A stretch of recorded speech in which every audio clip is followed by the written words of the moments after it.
Koni Rahakundini Bakri mengkritik penggunaan bendera bergambar wajah Presiden Republik Indonesia Prabowo Subianto dalam rangkaian peringatan Hari Ulang Tahun ke-81 RI. Kritik tersebut disampaikan Koni melalui unggahan video pada Senin 17 Agustus 2026.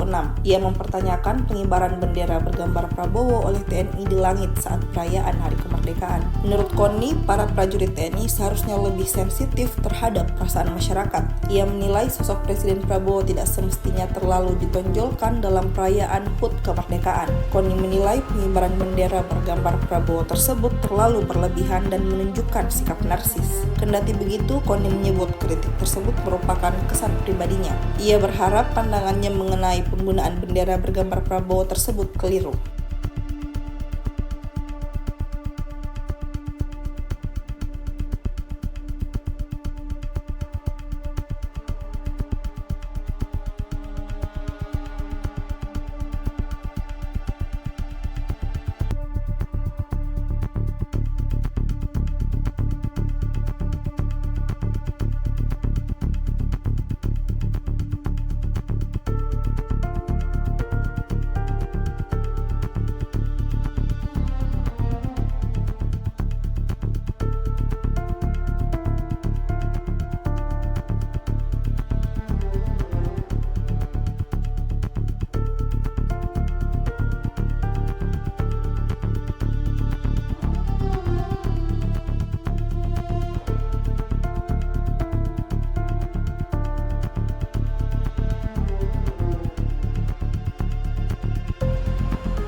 Download Tribun X sekarang, menghadirkan lokal menjadi Indonesia.